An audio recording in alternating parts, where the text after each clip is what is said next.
Hi, everyone. Happy Tuesday. Today, we are going to be talking about managing security in Project Online. If you are first configuring your environment, or even if you've been using it for a while, but you are bringing on additional departments or additional divisions that need to have some harder security boundaries, then understanding the way security works in Project Online and exactly how granular it can get is going to definitely benefit the way that you manage the environment. My name is Amanda Coleman. I have been working in the project management industry with Project Online, with Microsoft Project Server for more than 8 years now. And I have expertise in deploying solutions and working with these solutions myself for all of the same, all of Project Server, and Online. And that also includes reporting extensions of those so that you can really get portfolio reports or project specific reports that pull and gather information from lots of different places. I am certified in managing projects and portfolio with PPM and project and in SharePoint. So I'm working on Power BI certification currently. For our agenda today, we're going to do a little bit about Intigent, about us and the services we provide and how we may be able to help you in deploying your project management solution. And then we're going to jump straight into discussing security. We're going to look at the different permission modes, managing security categories and security groups, and how you can use a resource breakdown structure to give your security setup even more granularity, even more depth. And then we'll wrap it up with a conclusion that will show you what webinars we have coming up, as well as a way to contact us if you have any other questions. Intigent provides solutions into many different areas in the project management and business intelligence. We do offer deployments for organizations for Project Server or Project Online. Both still are around, which provide you an enterprise view of all of your projects, your portfolios, and what we're asked for most frequently is that resource management piece. How can I see all of my resources and where they're working across all of the 10 projects that they're on right now to know that they're overloaded and by how much? We provide Microsoft project scheduling best practices. We do those in forms of webinars. We do those in forms of trainings, either one-on-one trainings or for organizations that are looking to really mature their project management processes and standardize it. And we provide training for Project Online, and Excel and Power BI reporting. We also do those reports ourselves for you. If you have a specific kind of reporting request that you have, we want to be able to see all of the milestones across all of our projects in a Power BI dashboard. That's something that we can create for you, and then we can train you on both how to use it and how to edit it if you needed to make any changes or additions to that Power BI dashboard. We have Microsoft Project Support, Q&A for your specific projects and questions. We get a lot of inquiries about, I'm working on my project schedule and I put a resource on it and all of a sudden it made my duration 100 days. And I don't know why it did that and I don't know how to fix it. So just answering questions like that. And we work with many different industries because of that. So we have a wide variety of the different types of project schedules that we've worked with. And finally, SharePoint consulting and support. Since Project Online is a SharePoint platform, it's an important necessity that we have in understanding how that SharePoint component works, how to manage the pages, the web parts, the permissions.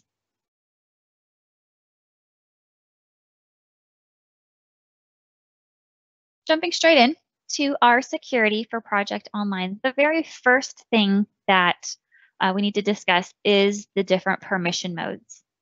There are 2 different security modes for controlling what your users have access to, what kind of objects, enterprise objects, meaning the sites, the projects, the resources, and what they can do with those, whether they can just see them or whether they can actually interact with them and edit them. The default permission mode when you very first provision your Project Online instance is SharePoint permission mode. It makes all of your security reside in O365 and security groups that are managed there.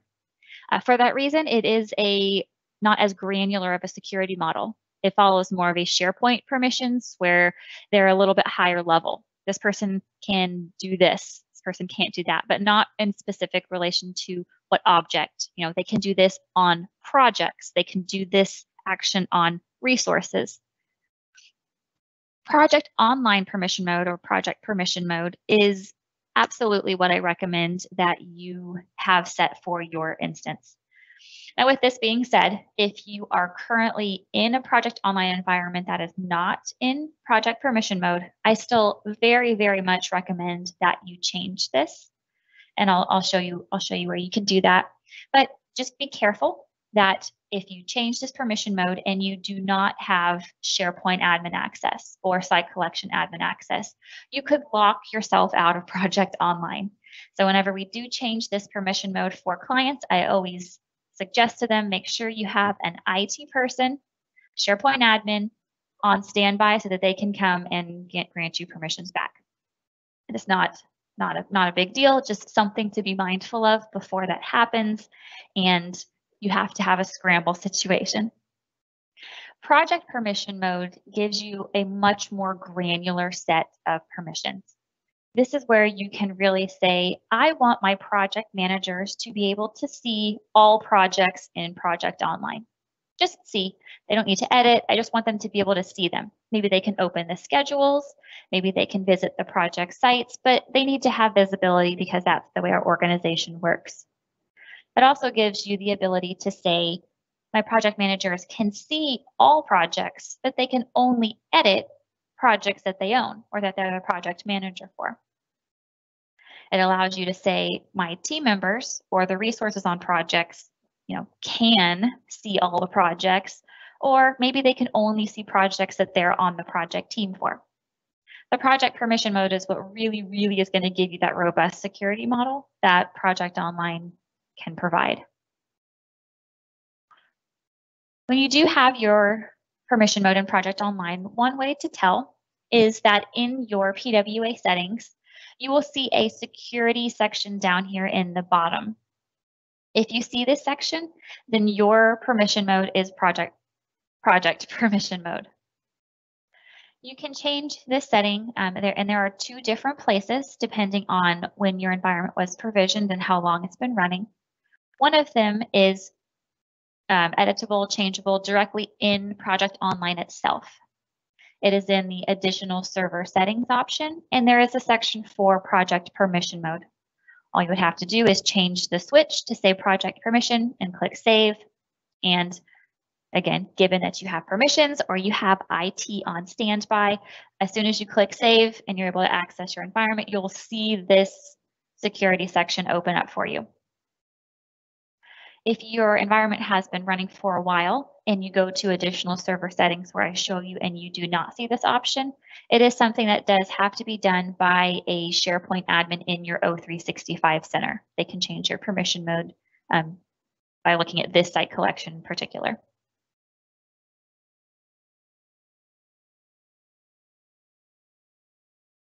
When we talk about security, there are several different definitions and components of that we're going to go through today. So the first two are users and resources. And for a lot of configurations and a lot of deployments, these are the same. A user is a resource and a resource is a user. But that is not necessarily always going to be the case. A Project Online user is somebody who can log in to Project Online so they have a license, and we've granted them permissions using a security group that we'll talk about today, and they can use its features and functionality. And a user may or may not be a resource. For example, a lot of the deployments that we provide for organizations, we are a user. We log into the environment, we set up custom fields, we set up security, but when they deploy, we are not going to be in their resource pool to be able to be added to projects. We only live as a user. On the other hand, you'll have resources. These are the people that require work or a cost resource that you can add to your tasks and your project schedules to complete that task. So the resources are listed in your enterprise resource pool when you click on your resource center. And a resource may or may not be a user.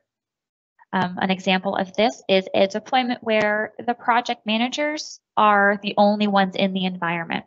Maybe the team is not ready yet for tasks or timesheets, but the project managers create the projects and update percent complete on the projects and close the projects. But as they're managing, they add resources to them, named resources even. They have somebody, Bobby Smith is going to complete this task. But Bobby Smith can't log in. He can't log into Project Online to interact with any of the data that lives inside Project Online. A group or a security group is a set of users that have common functional needs. One of the biggest ways that I recommend you manage security is using groups. It keeps it very simple, very streamlined, and that you know when you go to project managers that everybody in that group can do this or they can't do that. You know that everybody in that group, whether it's one person, 2 people, or 50 people, are all going to be able to do and not do the same things. Within that group, there are several different additional types of permissions that you can grant that really are going to layer together to create what that group can do in its entirety. One of those is global permissions. Regardless of the enterprise object, like enterprise project, enterprise resource, regardless of what that is, these users can do that. An example of a global permission is being able to connect project professional to project online. By default, admins can do that and project managers can do that. But other security groups don't have permissions to be able to connect project professional. That is something that regardless of if you can just open the project or edit, that is a global permission. Another example of a global permission is being able to access the reporting, the OData feeds that hold all of your project and resource information. A global permission allows whether or not users in that specific security group can access that or not. Category and category permissions are what give you the permissions per enterprise object. So an example of a category is going to be one that says my projects that I own. I have defined a category saying any projects that I own. And then inside my security groups, I can say, all right, on any projects that I own, this is what I can do. I can build a team, I can add tasks, I can set the baseline, I can publish. And another category that you can have is my organization, everything in the environment. On that, for those types of projects, all I can do is view them. So I have a category for all projects, and I'll have a category for my projects. And the categories are where you can really, really get to a granular security model.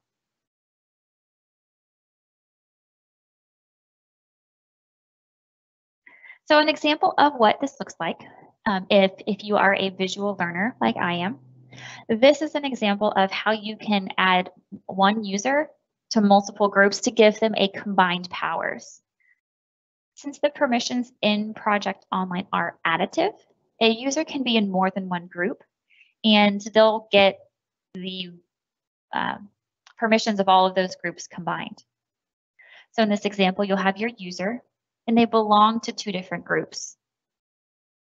And then within those groups, as an admin, you'll define what can that group do and what can that group see by doing your security categories, like my projects I own, or my organization, which is all projects, and those global permissions, like access the reporting service. So you can have access to 2 of those, which will give you the combined. One example of how we deploy the security is usually a project manager group and a resource manager overlap. You can have a set security group for project managers. Anybody in that group can do certain things. They can see certain things and make certain edits. Usually your project manager security group is project related. They manage the project, so they can edit, they can assign resources. And you have perhaps maybe 25 project managers that belong to that group. So you're going to add all 25 to that project managers group.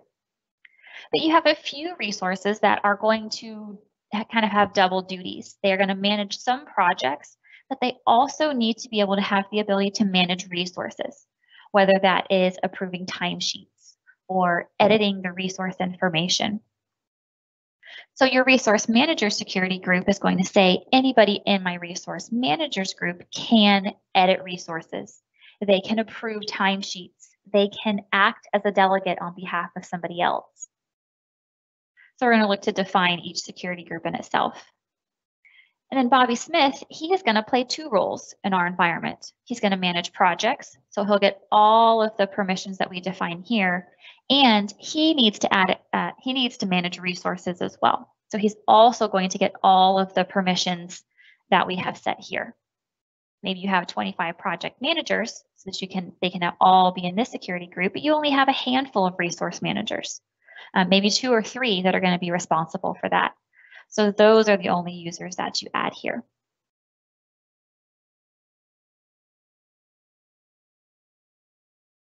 There are 6 or 7 security groups that are out of the box. I do think that Microsoft does a pretty good job of defining, based on the set of security groups out of the box. They do a pretty good job of determining what the permissions are. There are a couple of recommendations that I'll make, and we'll jump to look at those security groups in just a moment.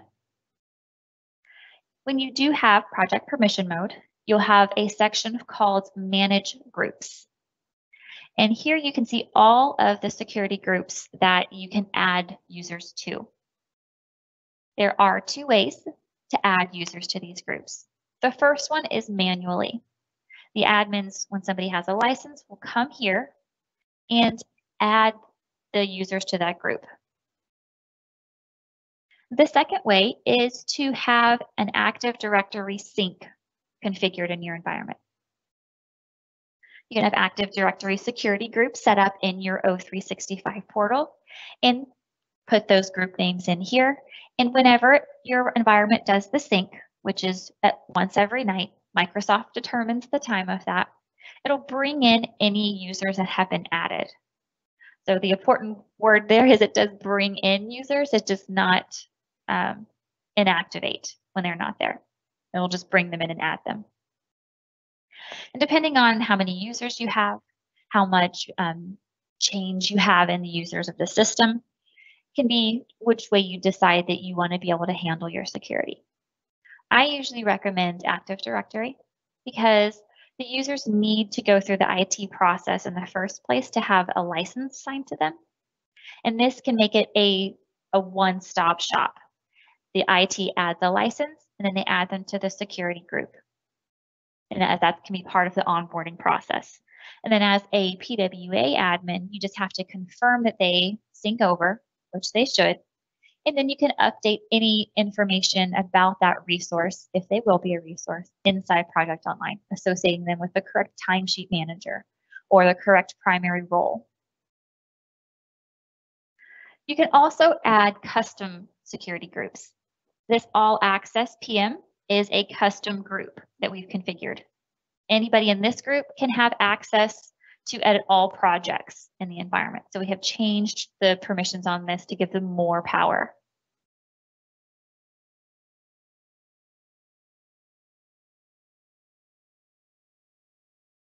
We're going to jump into our demo environment.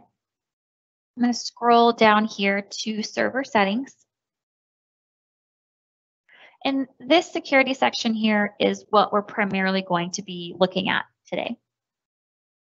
I'm going to come up here for just a second to additional server settings. I'm going to click on that here. Under your project professional versions, you have a permission management. And again, this depends on how long your environment has been provisioned, because this is a newer change, maybe in the last year or year and a half. Permission management will say whether it's going to be in SharePoint permission mode or in project permission mode. And as you can see, ours is in project permission mode because we're bringing that security into this tool. Give us that granular permissions because I want to be able to tell people what they can and can't do. So if you do have that, again, just be careful. Make sure you have site collection permissions or an IT admin on standby. Under security, we're going to look at our managed users, managed groups, and managed categories today. So we are going to first look at managed groups. So we were talking about where we're going to say this group of users, this group of project managers can do this. So in our groups, we have admins, all access PM, which is a custom group, and then all the rest of these groups here are out of the box security groups. The project managers group is my favorite example because it is a great example of how the permissions are layered. Again, depending on object, depending on granularity, what a user can do. My project managers group is managed through Active Directory. So if I was to go into my O365 portal, and we do have a video on our website that shows how to create those security groups, you'll see that I have created a security group in there called Office 365 Project Online Project Managers. I do usually recommend having Project Online somewhere in that security group name. That way it makes it easier for you to find as a Project Online admin and an IT person to look at it and say, what is this group for? Oh, it's for Project Online. If you do choose to have your groups managed from Active Directory, then this group is what controls your users that belong to it. If I was to try to add somebody, you'll see that my options here are grayed out. It's because it is entirely being managed from Active Directory. And it gives you a message down here underneath that because it's synced, you need to use that or turn off the sync. But if you decide not to, close that for just a minute, you can see that now that I do not have sync turned on, I can add and remove users. One trick that I have seen people try to do is to turn off the sync temporarily, add the users that they want, and then turn the sync back on. But guess what that will do? When the sync runs, it's going to say, these people don't belong here, and it's going to take them out of the security group and realign it with what is in O365. So you are absolutely welcome to try that if you would like to, but it will remove those users. They'll need to be added to that O365 group. You can look in here to see who are your available users in the environment. And on the right is anybody who is currently in this group. So this group of people have the set of permissions that we've determined here at a minimum, right? Because we can combine groups. We can have a user in multiple security groups. Underneath, there are two sections that we're going to look at. One is our categories. There is a grid here with an allow and a deny for each. That based on which category I have chosen is going to change what that user can do. We're going to circle back to categories in just a moment. So you have your categories up top, which you see if I change it, it changes what that person can do. And then if I scroll down, these are my global permissions.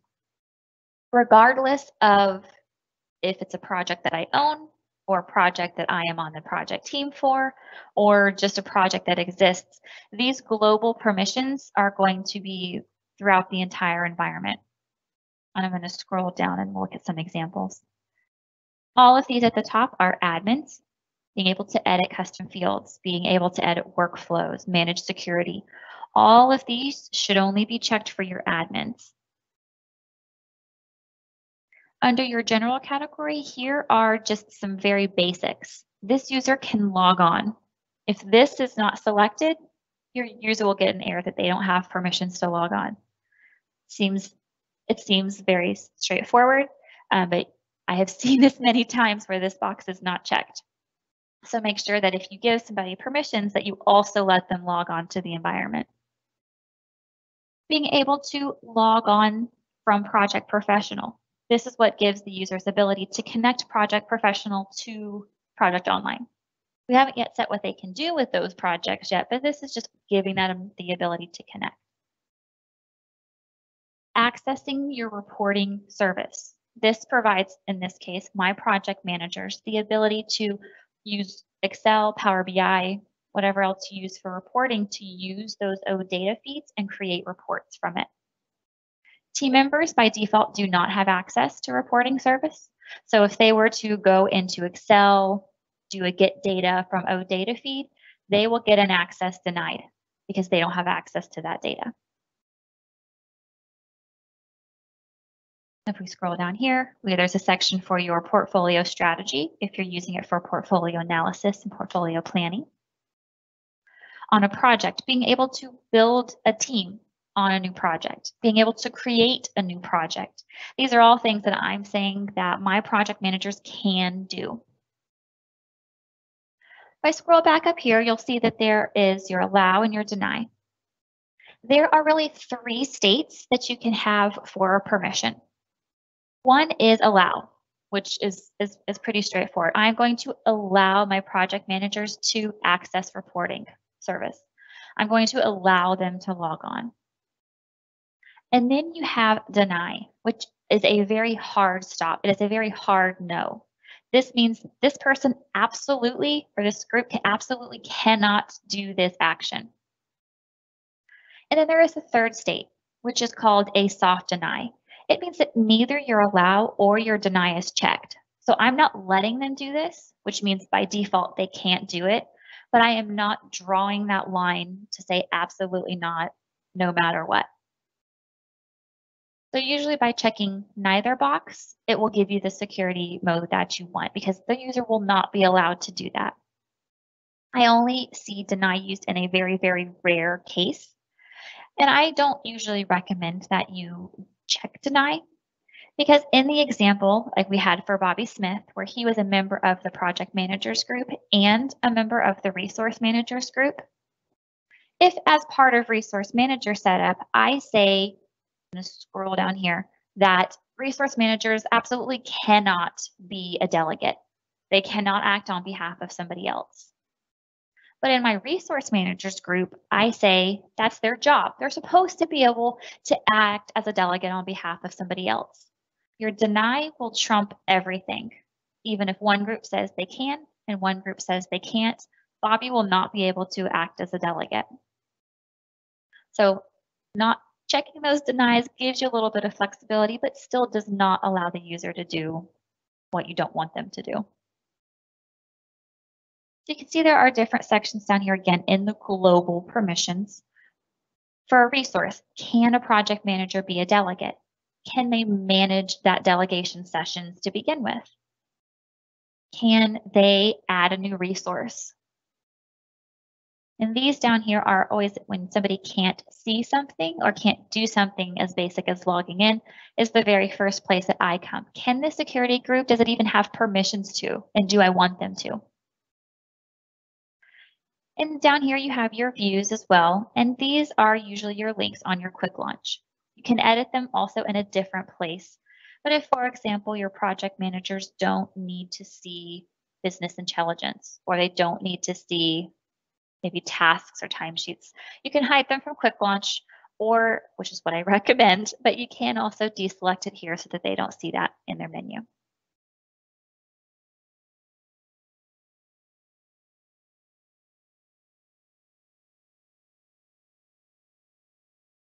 Next, we're going to talk about the different types of security categories, because these are really what, again, give you granular permissions.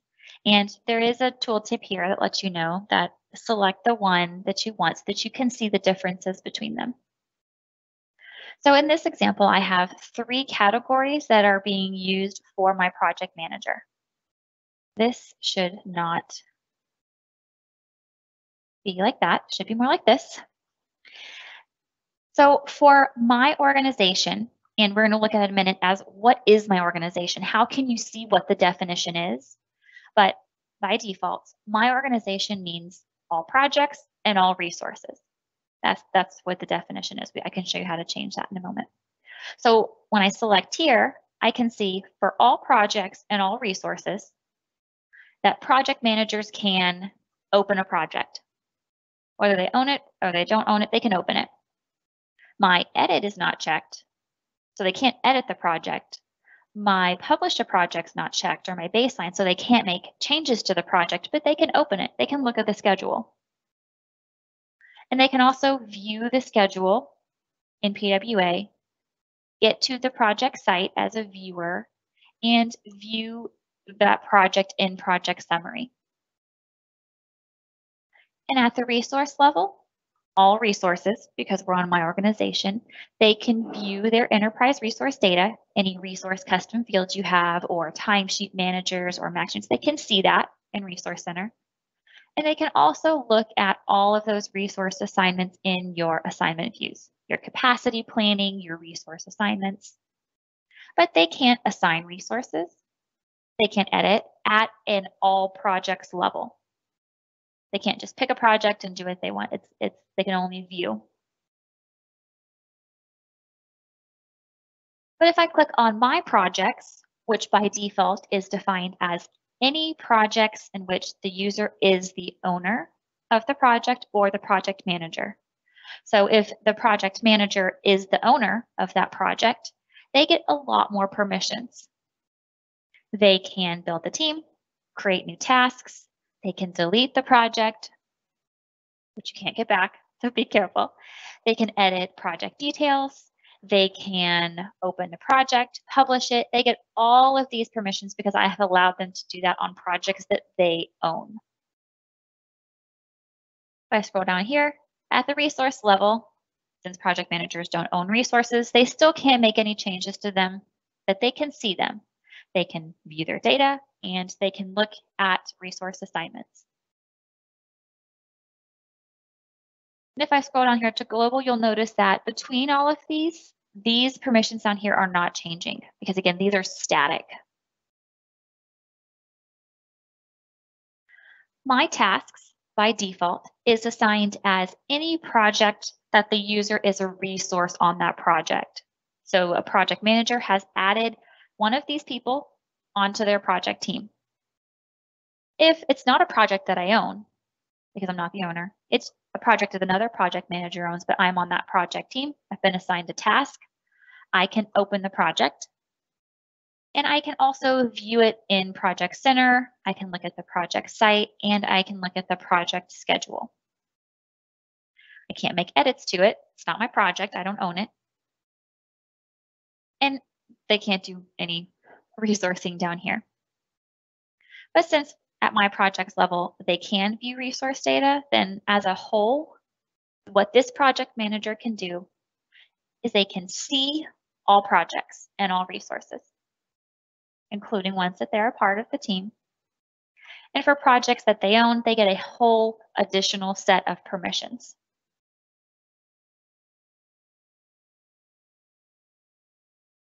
We're going to put that project manager sync back in here for Active Directory and save that change.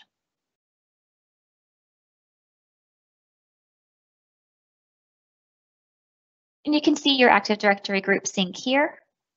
And you can see the last time that that sync succeeded. So you can see that the sync here has been turned off, but otherwise it would sync every night and automatically update those groups. So I'm going to go into portfolio viewers. Take what we have just discussed about groups and about categories and apply it to a different security group. So we know what project managers can do now. But at a portfolio viewer level, I'm going to scroll down here. At a category level, they only have permissions at the My Organization level, which again is all projects and all resources. So for all projects and all resources, anybody in this user group can create deliverable and legacy items. They can open the project and they can view the project in the project center, project site, and the schedule. And they can view all your resources and resource assignments. But a portfolio viewer, you notice, doesn't have any edit permissions. A portfolio viewers group is usually used for executives, users who need to come in and just really see the portfolio and what's going on. A lot of times they'll just see the reporting output of that, but they're not actually going to make any edits to your projects. I can add additional categories if I'd like to, but by default, my portfolio viewer can just see the portfolio, pretty much what the group name says. Then if I scroll down here and look at my global permissions, A portfolio viewer doesn't have the ability to change enterprise objects because none of these are selected, but they can access reporting. They can log on to Project Online, but notice they can't connect a Project Professional desktop client to Project Online because this box is not checked. If they were to try, they would get a permission denied error. They can manage lists, manage their own personal notifications, but they can't add new tasks. They can't reassign tasks. And if I scroll down, you'll see they can't create projects because it's not selected, open the project template. A lot of what they have is read only. It is viewing only. Scroll back up here.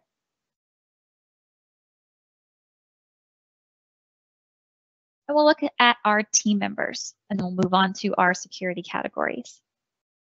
So the team member is usually the group with the least permissions, because they are usually the resources that you assign to projects that come in to report status. So whether they can see the project schedule or not is a change you would have to make if you want them to see that. But they can usually get to their tasks, get to their timesheet, and see only what they need to see. I need to see what I am working on only. I don't need to see what somebody else is or what the project as a whole is doing. I just need to see my part of it. So we have Active Directory group syncing here, which means I can't add users manually. Going down to the security categories, I can see that only one security category has been given permissions. The My Tasks by default is any projects where the user is on the project team. So on any projects in this environment that I'm on the team for, I can create deliverables, I can create a new task, and I can also see the schedule, see the site, and see the project in Project Center. In an example where you have 100 projects in your environment, I wouldn't be able to see all 100 of them. Maybe I am assigned to 6 projects right now. That's all that I'm on the project team for. If I was to go into Project Center, would only be able to see those 6 projects. I could see the project summary about them in there. I could see the start date, the finish date, but I can't see all the projects in the portfolio. This really, really limits my viewing. And then under your resources, My Tasks talks about projects that you're the team on, and by default, it talks about this person can only see themselves. So for any projects that I'm on the team for, I have this set of permissions, and for resources that I can see, which is only myself, I can only see my resource assignments. Can't look at everybody else. I can't make group decisions. I can't look at a team. I can only see the resource assignments for me.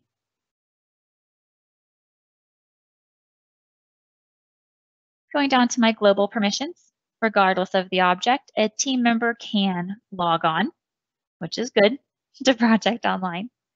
They can create a new task, reassign a task, manage personal notifications, because those boxes are checked. But if I scroll down, you see they don't have too many permissions. If you use team tasks, they can assign those, view approvals. And down here, you can see for the views, a team member in my quick launch would only be able to see approvals, Project Center, project schedule, tasks page, and timesheets. They wouldn't see anything else in here.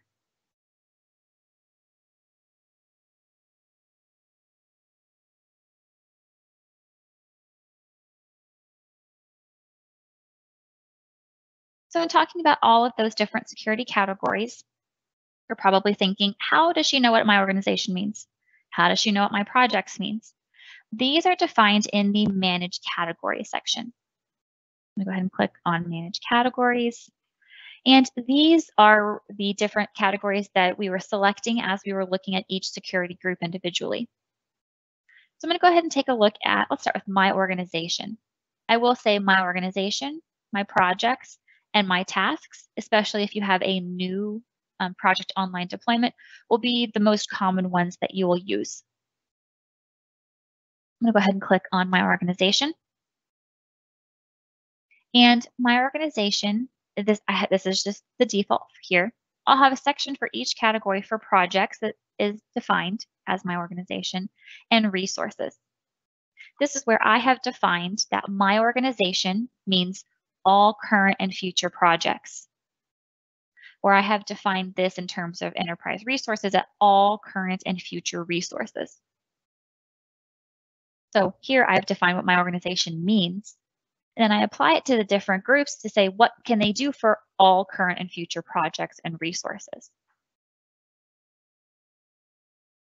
Underneath here is where you can customize what views that this security category applies to. And this includes all of your project center views, resource center views, project schedule views. Anywhere where you can click up in the view dropdown and change your view, it will be listed here. So you can see we have some project center views here. We have our projects by phase, by program. Any of the views that we've configured in Project Online, my organization can see them. One situation where you might want to change this down here and deselect some of the views is we did a deployment before where we had some users that could log into Project Online, but they were not allowed to see any cost information. Not task cost, not project cost, not resource cost.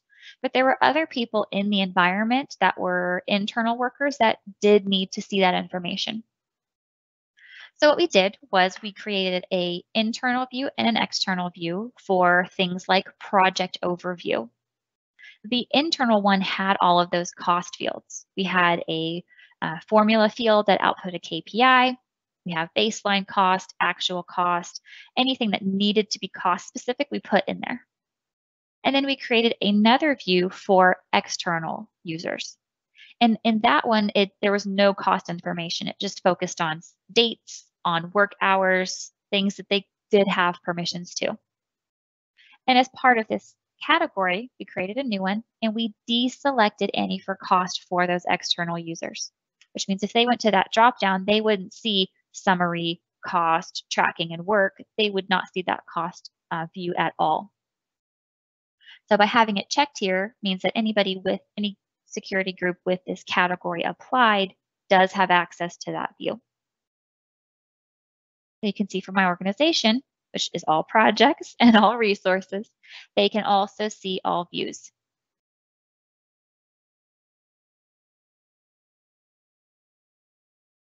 For my projects, here's where we define what does my projects mean.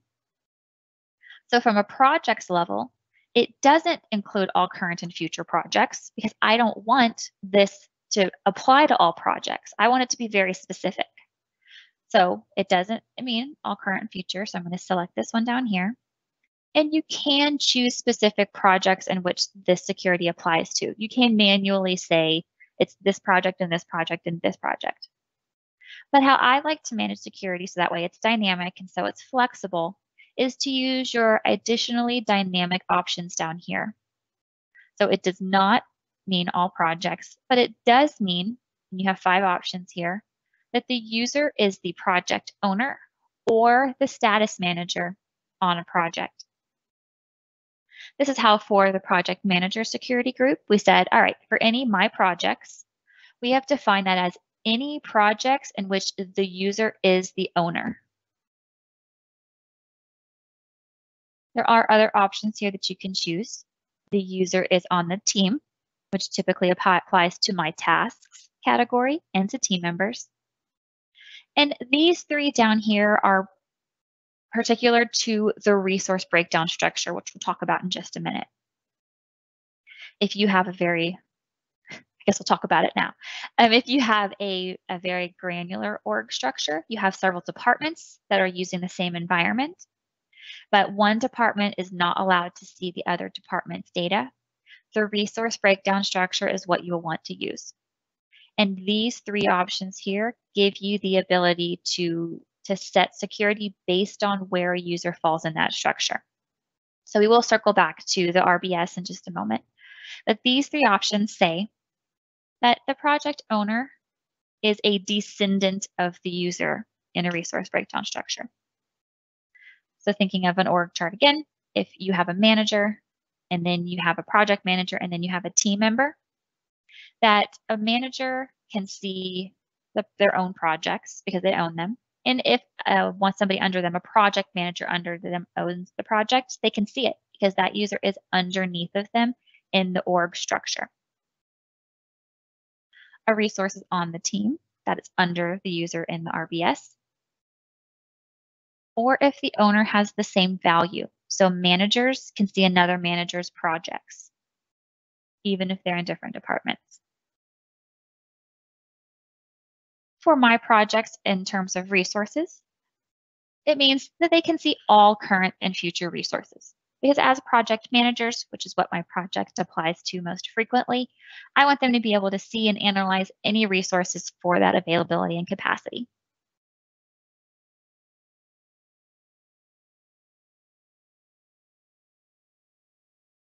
And the last category that we'll take a look at here is my tasks.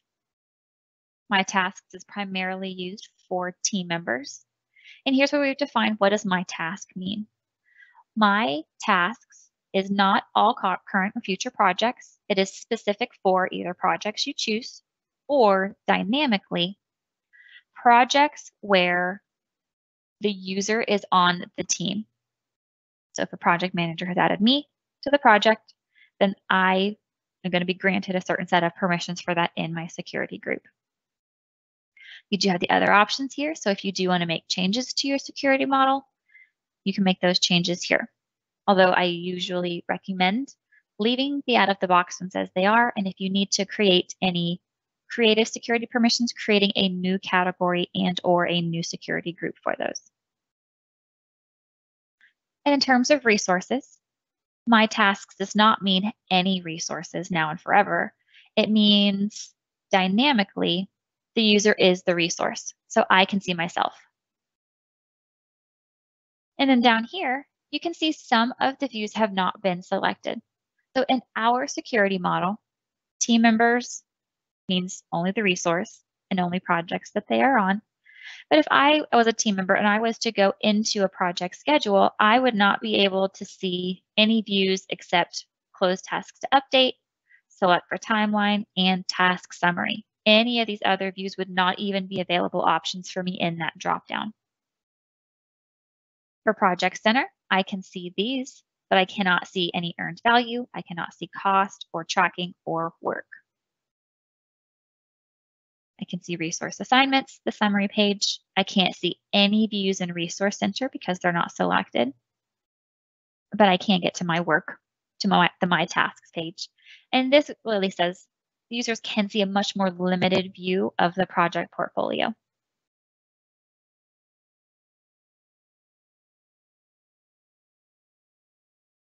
The resource breakdown structure does provide you an additional way to do permissions. And you might be saying by now, well, groups and categories, that is plenty granular for me. But in the case where you do have several different departments, and we have done deployments like this before, that there needs to be a security boundary. Maybe it's based on location, or maybe it's division of your company. There needs to be this group of project managers cannot see this group of projects. It needs to be really locked down to where they fall in their RBS structure or their RBS value. This is an example of an RBS. The resource breakdown structure is a field and lookup table that is out of the box for Project Online. It is not configured. There are no values in it, but it is already an existing field because it has a special function inside Project Online. So here is an example of the resource breakdown structure that we have put in. We have different departments. So we have human resources and then information technology.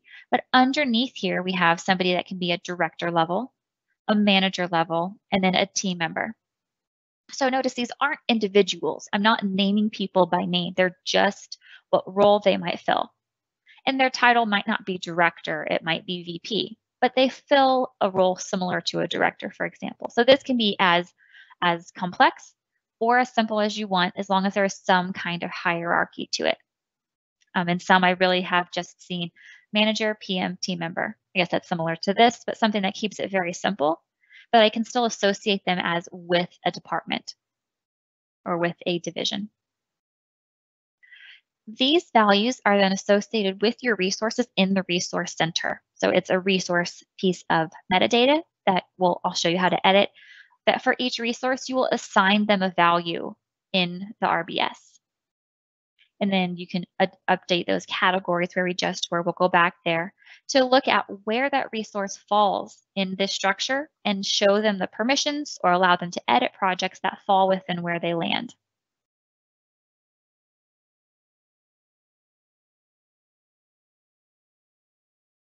So I'm going to come back to my projects for just a minute. And in this category, going back here to these dynamic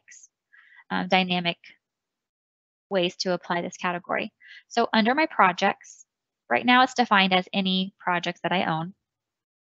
But I can also say that if the project manager is under me in the resource breakdown structure. So my value that has been assigned to me is I am the director of human resources. I can see any projects that anybody under me has. So a manager in human resources, a manager in human resources, I can see their projects. A resource on the team is under me. So maybe that manager or even a team member is assigned to a project. I can see that project in Project Center. Or if the owner has the same value. So I'm the director of human resources, I can see the director of information technologies projects and the director of sales and marketing's projects because we all fall at the same level, which is this level here, as me. In terms of resources, you can have a very similar granularity. At a resource level, if the user is a descendant of me, they are a manager of human resources or a team member in human resources, then I can see them. If they are only a direct descendant, meaning that what value is right under me. So if I'm a director, the one that's right under me is a manager. So I can see only a manager. Or again, if they have the same value. I'm a director, I can see another director and the other directors after that.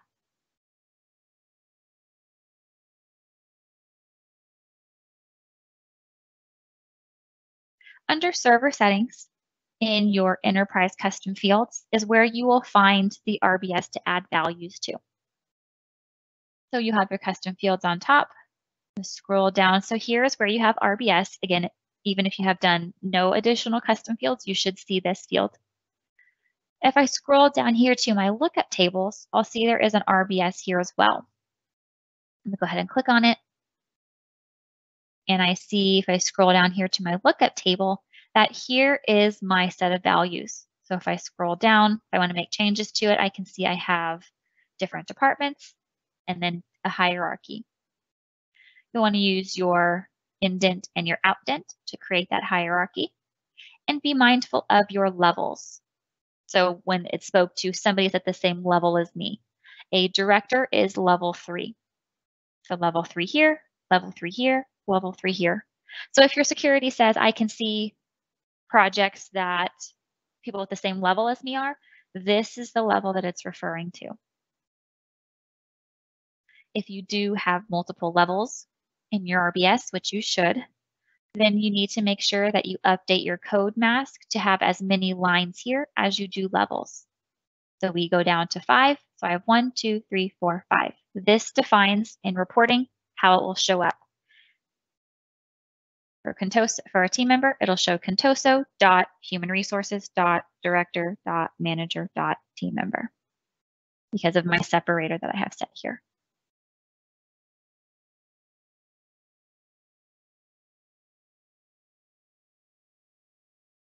That was a lot of information about security. So hopefully you'll be able to take some of the concepts that you learned and apply them to how you're going to set up your specific security model. We do have upcoming webinars we have scheduled through the end of April, and we'll be working on scheduling May's in the next week or so. So if you have any recommendations, you have any things that you want to learn about, we would love to hear them. So we have a change management on April 6th, 8 Steps to Scheduling Success on the 13th, Using and Creating Custom Fields, which is more of an admin function, on the 20th. And then we do have a 4-hour Intro to Project course on April 27th.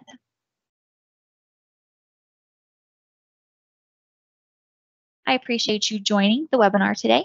And if you have any follow-up questions, you can send an email to me directly, or you can email our info line at info@insigent.com. Appreciate everyone joining, and have a good rest of your day.